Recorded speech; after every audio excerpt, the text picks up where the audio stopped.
Hello again. I hope that you are having a wonderful day and ready to dive into some more AP psychology.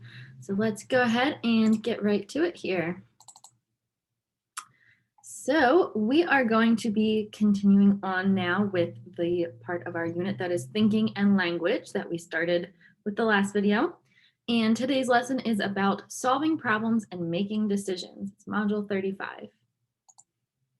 So there's lots of different things we'll be covering in this module, such as how we solve different problems, intuition, things that can exaggerate our fears of unlikely events, things that affect our judgment and decision making, and also then how smart thinkers use their intuition. Oops, sorry. All right, so to start off here, we are talking about problem solving strategies, and there are two main problem solving strategies that we tend to use. One is called an algorithm, and the other is a heuristic. So, an algorithm is a methodical, logical rule or step by step procedure that guarantees solving a particular problem. So, basically, you go through every single possible option until you can find the correct answer. And since you're going through every single option, it means you will eventually find the answer, but it might take a really long time. And I always think of an algorithm as like a math algorithm kind of thing where you have to solve a problem step by step and everything.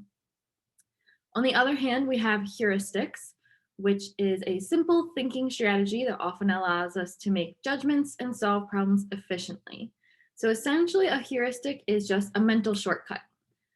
So our brains like to kind of use as little of its power as possible. So often we tend to rely on heuristics, which is how can I get to my solution as quickly as I possibly can. So heuristics are usually speedier, which is good. You can get to your solution quicker. However, they are also more error prone than algorithms are. Because algorithms, you are definitely going to find your answer since you go through every single option. But heuristics, you're just going to go with whatever your quick solution is. So sometimes your solution might be wrong. So an example of an algorithm is say that you are trying to open a locker in a school hallway and you're like, what could this combination be? With an algorithm, you would try every single combination possible. So you'd start with 0, 0, 0, 0, 0, 1, 0, 0, 2, and that goes on and on and on until finally you find the solution. And you will eventually find the solution, but you might be there a couple days. With a heuristic, same situation, you're trying to open that locker there. A heuristic is how can I get to my solution as quickly as possible? So you might think then, oh, I should stop by the main office to see if the secretary has a list of different locker combinations so I can hopefully get to my solution quicker. All right. So go ahead and take a look at this. Look at all these letters there.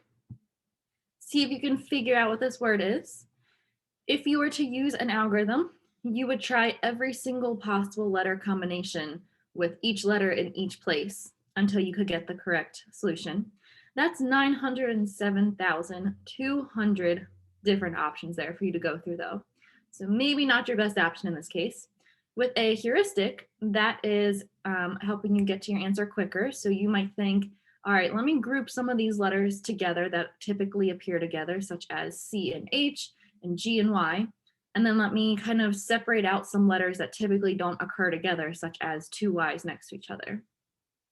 So that's how you would use a heuristic here. By the way, maybe we've kind of primed you since we're in this class, but this is psychology. That is what that word is if you unscramble it. All right, this one I think we are going to do in class, so we will come back to that. So insight is another way that you might come to a solution of a problem. An insight is a sudden realization of a problem solution, which contrasts with strategy-based solutions. So again, it's not like you're going through every single step or anything. It's just all of a sudden like, oh, that's it. So this is really known as an aha moment when you might find sometimes you're in the middle of doing something else. You stepped away from the problem and all of a sudden you're like, oh, aha, like that was it. That's the thing I was trying to figure out earlier. That's exactly how insight works. So that's sometimes what seems to work best is when insight strikes suddenly with no prior sense of like, let me think about this. Am I getting warmer, getting warmer? You just all of a sudden kind of get it. And like I said, a lot of times that happens when you've actually stepped away from the problem for a bit. So insight is something that we had mentioned you didn't need to do in your slide deck last unit, but now is the unit that we are actually going to be talking about it. So some really cool research has been done with insight.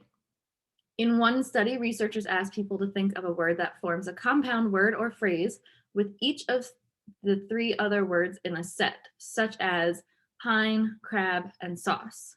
So you'd have to think like blank pine or pine blank, and that same word that's in the blank would also go with crab blank or blank crab, blank sauce, sauce blank. And then they have to press a button to sound a bell when they knew the answer. And they found that that sudden aha insight kind of moment led to about half of the solutions, rather than some of the more like, let me really think through this thoroughly and try like an algorithm or something like that. Also, you can think about that real quick, but I'll tell you the answer. The word is apple. That links all of them. Pineapple, crabapple, applesauce. So what's happening in the brain when insight goes on? So right before the aha moment, the problem solver's frontal lobe which involves in focusing your attention, were active. So before that moment, you're using that frontal lobe when you're really thinking actively about something.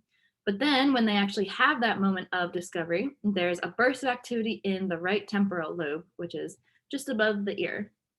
So obviously, like they can see that it's not necessarily occurring where your main thinking and reasoning part of your brain is, which is your frontal lobe. So also research has been conducted with insight in non-humans, some other animals. And your big name that really goes with the word insight is Wolfgang Kohler. So when you see Wolfgang Kohler, you should pair that with the word insight. So Kohler did this experiment where he placed a piece of fruit and a long stick outside of this cage that a chimpanzee was in. And he placed it just beyond the chimpanzee Sultan, just beyond his reach so that he couldn't grab the stick or he couldn't grab the fruit. But then inside of his cage, Kohler placed a short stick. So obviously Sultan first grabbed that short stick trying to reach the fruit, but it wasn't working. He still couldn't get it.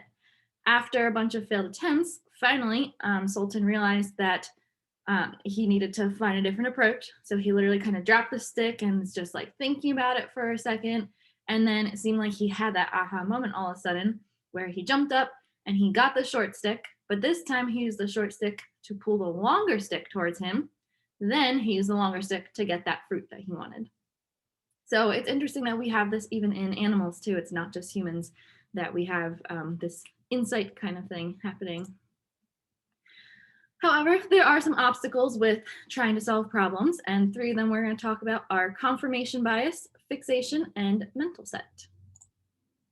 So confirmation bias is a tendency to search for information that supports our preconceptions and to ignore or distort contradictory evidence, meaning you are just looking for things that support what you already think is right. And then anything that you see that kind of it goes on the opposite side of that, you kind of just skim over and like, well, that's not true, whatever. And you just keep going with like, see, I'm right, because you keep finding all the things that go with what you're saying.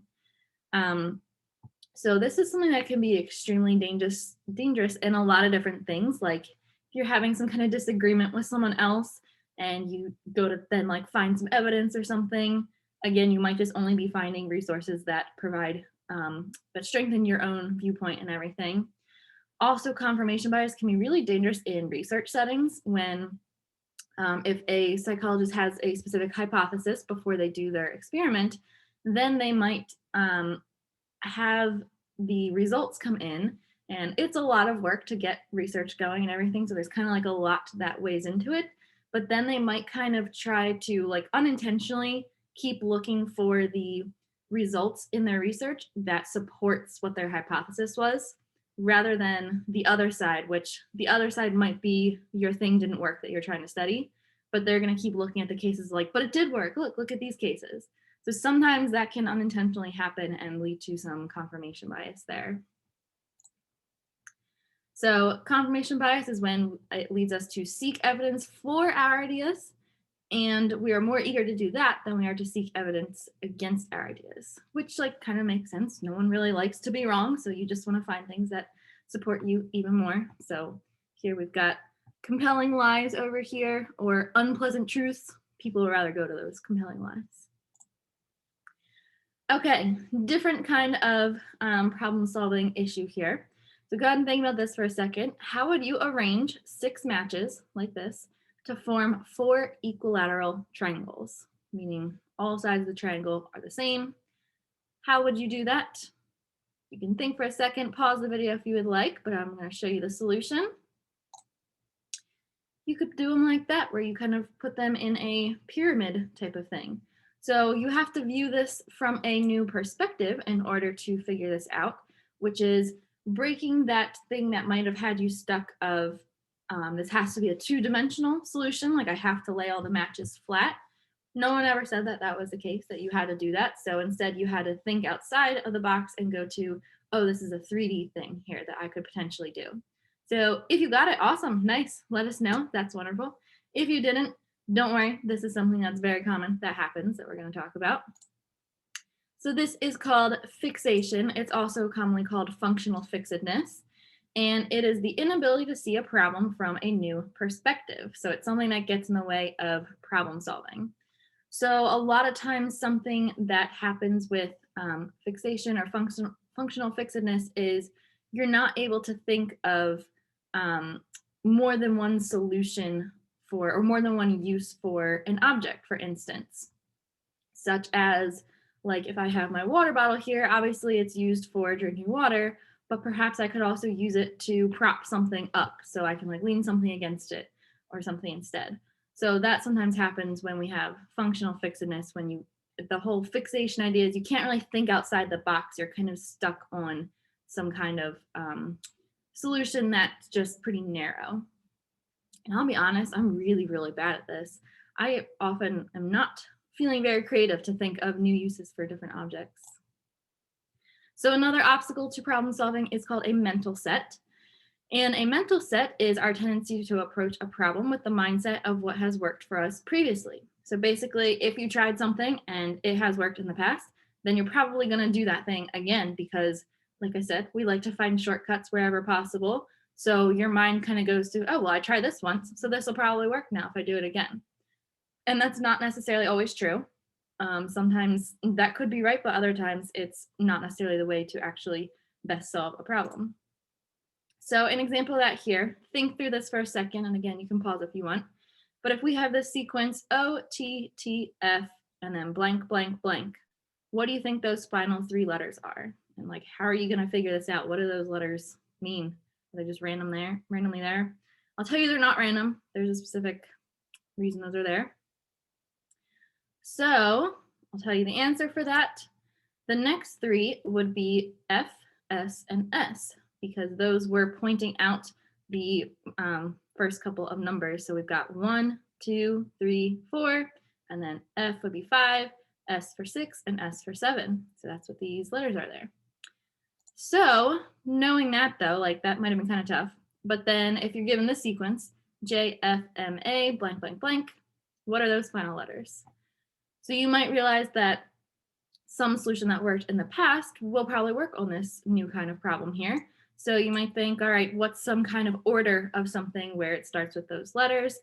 And if you think about it for a moment, you might realize that those are the beginning months of the year: January, February, March, April. So that would be M for May, J for June, and J for July. So sometimes mental sets do work and they can get you to positive solutions. But again, sometimes they can get to the wrong answer too.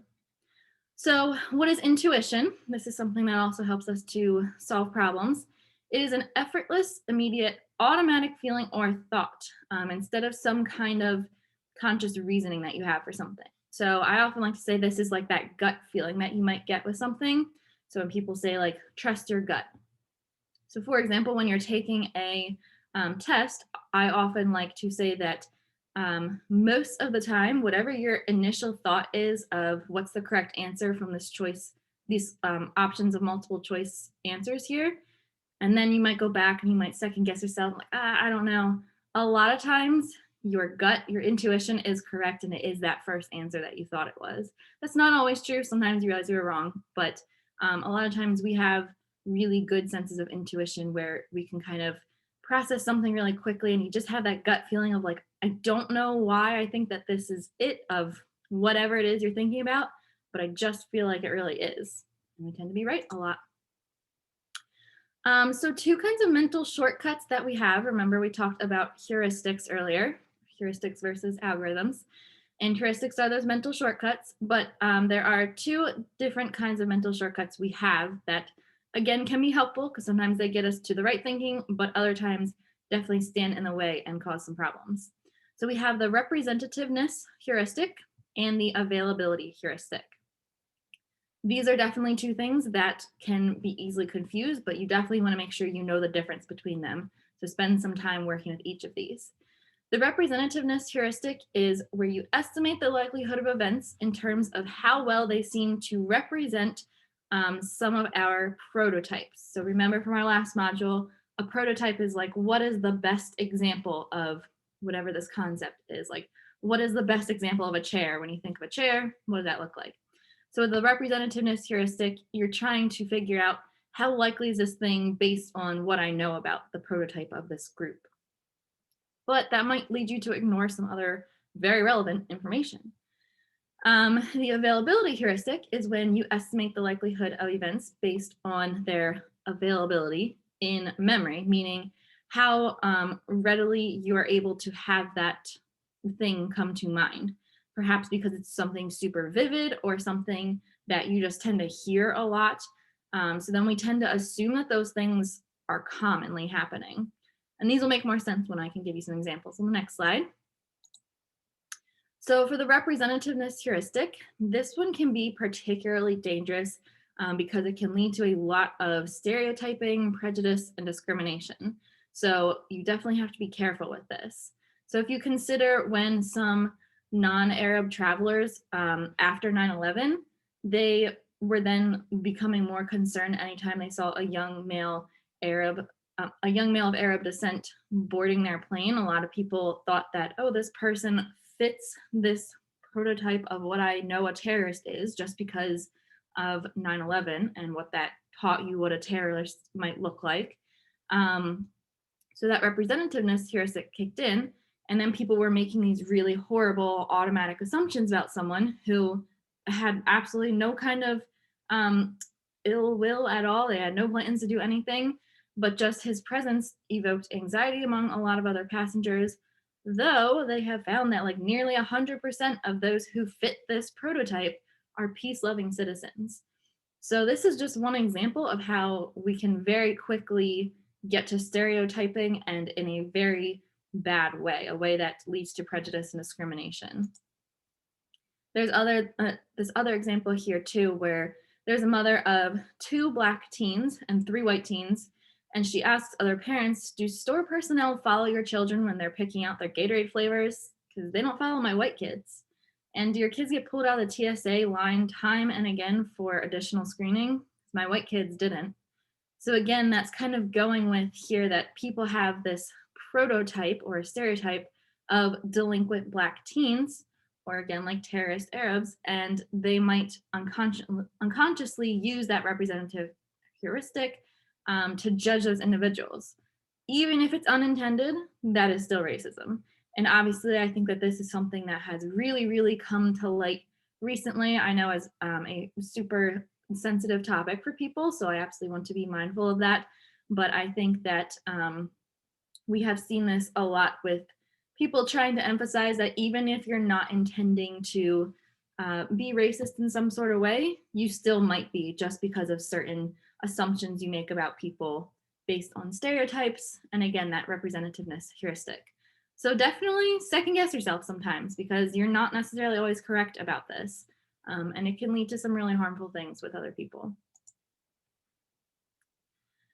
In a much lighter example here though, the representativeness heuristic can work. So if this young man wants to win over this young woman, he might notice that she plays on the varsity basketball team. She tends to wear Celtics jerseys to school. So she fits in with his idea of what an athlete is, like the prototype of an athlete.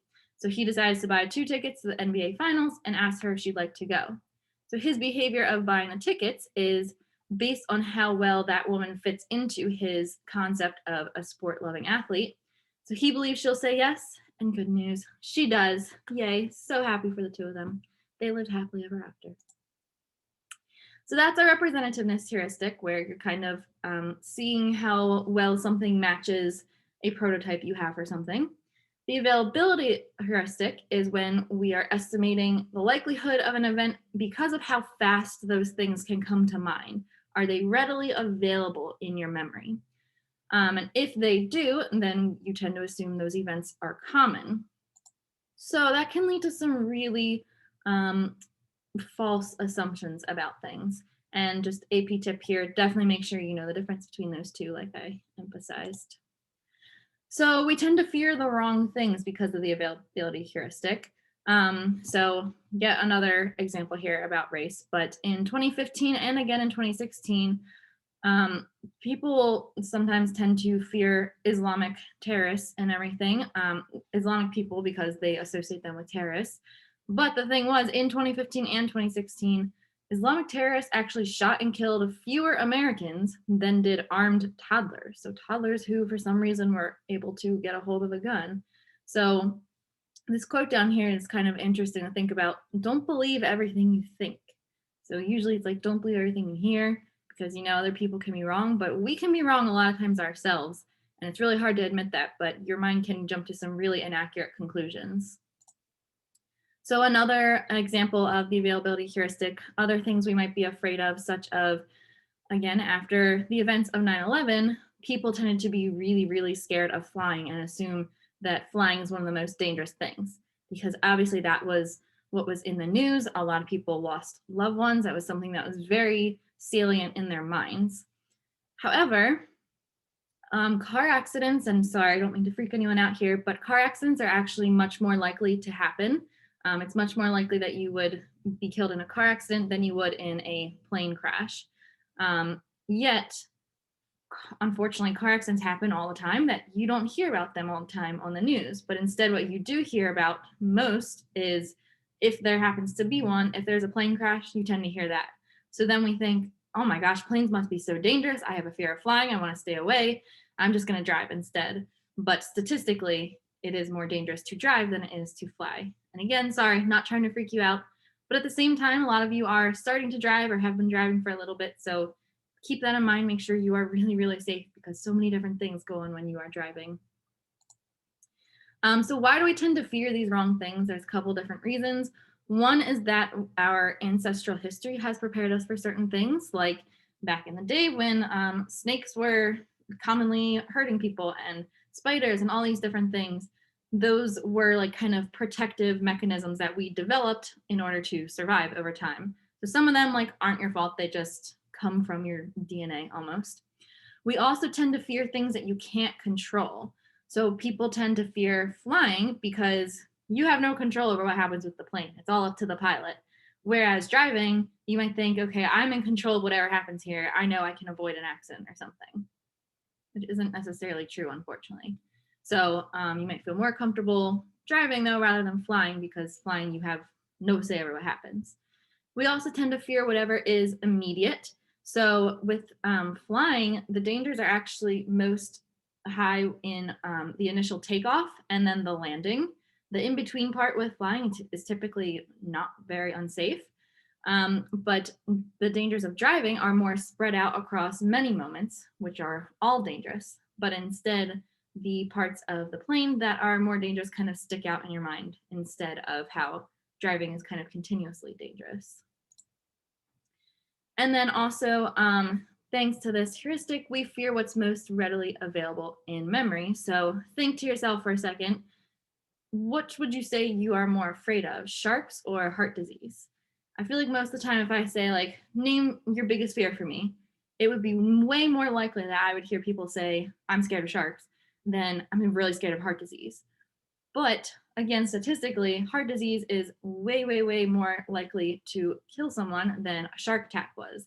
Less than one Americans per year are killed by sharks. So it's super, super unlikely that you would actually die from a shark.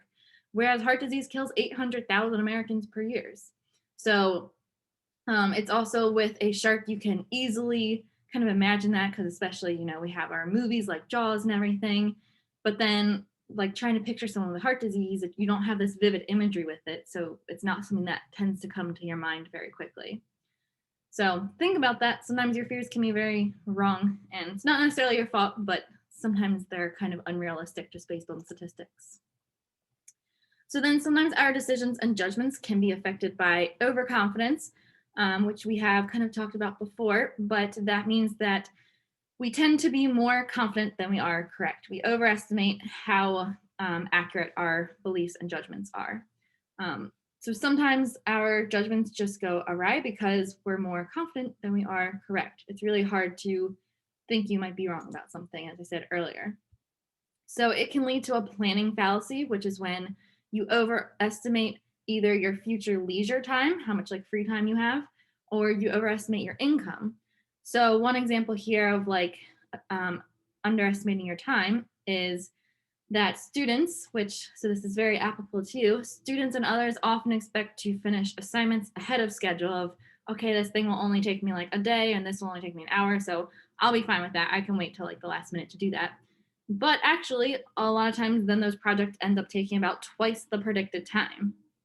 So that's definitely really important there to note. So always give yourself more time than you think to do schoolwork and assignments.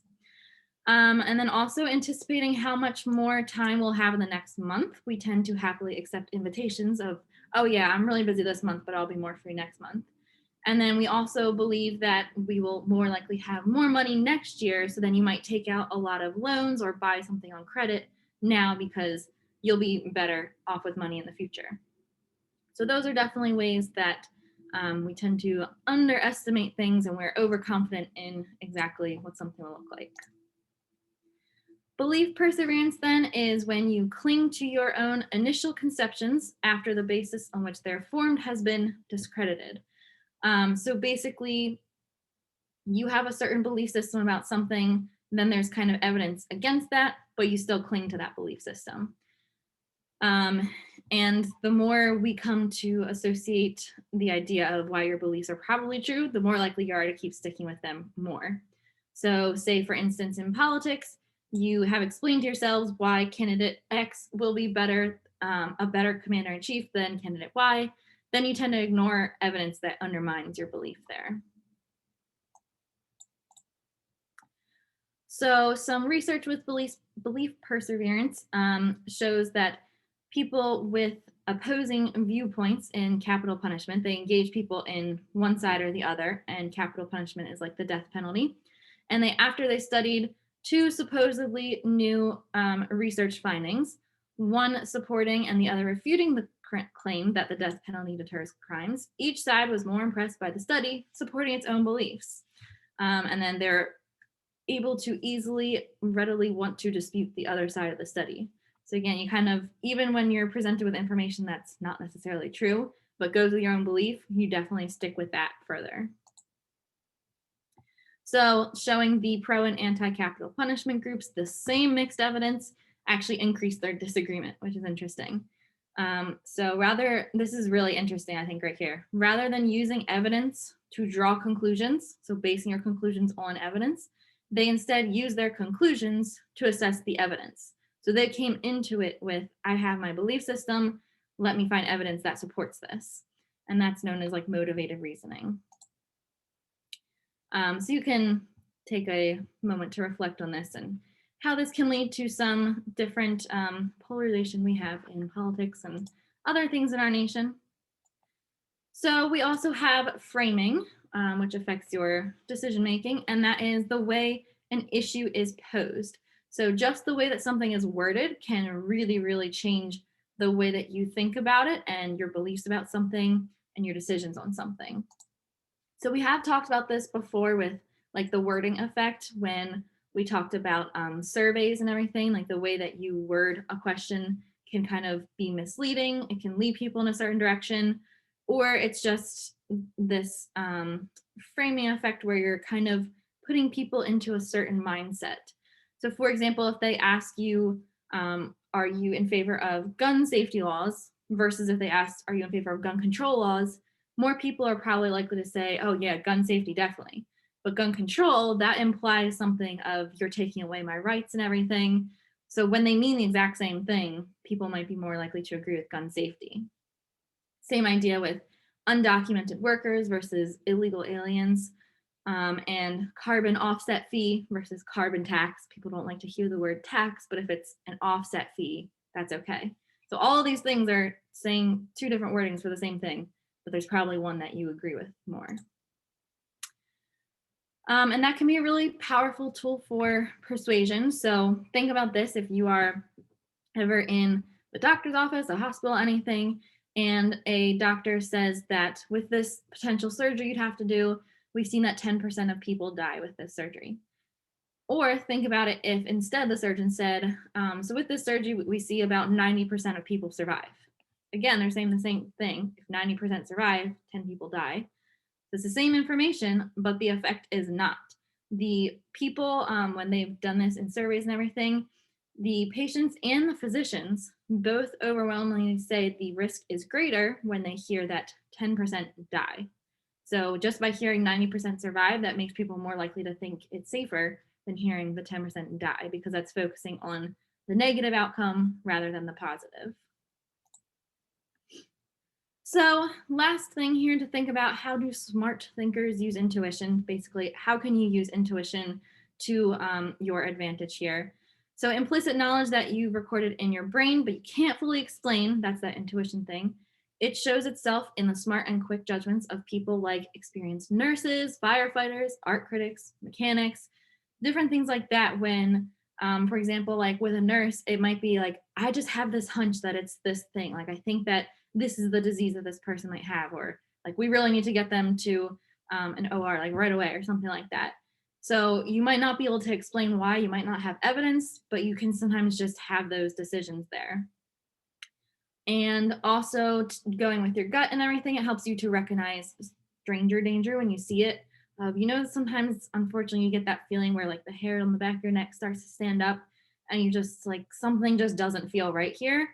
That's your intuition. That's your gut telling you that something probably is wrong. You could be wrong about that. It could be perfectly fine, but it's usually better to, for some reason, your body's alerting you, this seems kind of dangerous. So it's good to listen to that. And also, your mind's unconscious track makes good use intuitively of what we're not consciously processing. So remember, we have our two-track mind where we are consciously processing, but we're also unconsciously processing. So sometimes we have automatic unconscious things that are going on that can influence then your judgments, and you don't even realize they are, but that's kind of what leads you to make a decision without being able to explain it. So if you put that all together, here are a couple really important tips for you. Letting a problem incubate and kind of like settle for a little bit while we attend to other things can pay dividends. So quiz yourself real quick. What term is that? When you step away from something and then all of a sudden you might have that moment where you realize. So that is insight. And it's really good to step away from things sometimes so that you can have a chance for insight to happen. Facing a difficult decision involving a lot of facts where we're wise to gather all the information we can and then say, give me some time to not think about this and even sleep on it. That's really, really important, because as we have talked about with sleep and the brain, your brain does a lot during sleep. It's really active, and you can literally actually develop the ability to solve some kind of problem that you couldn't figure out earlier just by sleeping on it. And thanks to our ever active brain, non-conscious thinking, like reasoning, problem solving, decision making, and planning, can be surprisingly astute. So I recommend that you take a couple minutes to review this chart here. It's really, really helpful for you to kind of see through what each of these different things are, because I know there's a lot of different terms we talked about that either can help or can potentially hurt your ability to solve a problem or make some kind of decision. And I do want to point out here that confirmation bias and belief perseverance do sound similar sometimes. Confirmation bias is more when you're trying to solve a problem, it's like you come at it with, you already know the solution though, so let me find other things that continue to support that. Whereas belief perseverance is, I have this certain belief system about things, and I'm just going to ignore things that don't fall into that belief system I have. And instead, I'm going to keep finding the things that actually continue to prove me right to support my belief system. So I did save all of these questions for the end because sometimes where they're placed throughout, I feel like gives away the answer easily. But I want you to quiz yourself here, do that testing effect now. So Tom believes that his congresswoman is honest. He quickly looks for examples of her giving to charity and chooses to ignore her ethics violations that have recently been in the news. So which type of cognitive bias is impacting Tom's decision making? Where he just keeps looking for things that prove he is right. That would be A, confirmation bias. Awesome job. Number 2, after seeing a news story about a kidnapping, we're more afraid of kidnapping, even though it's actually a very rare occurrence. So what is the following term for this phenomenon? When something can very readily come to your mind, that is the availability heuristic. Awesome. And finally here, many people prefer meat that is on it, the package. It says 80% lean instead of 20% fat, even though that's the same exact thing. If it's 80% lean, that means it's 20% fat. So which concept is being used when the same information is presented in a more desirable way? So people like when it says it's 80% lean instead of 20% fat. That is letter C, framing. Great job, everybody. There is this last little maybe sample FRQ if you want to try that with overconfidence, mental set, and confirmation bias. But feel free to look through these slides on your own, and we will talk about this more in class. So come prepared with any questions you have. Have a wonderful day, everybody.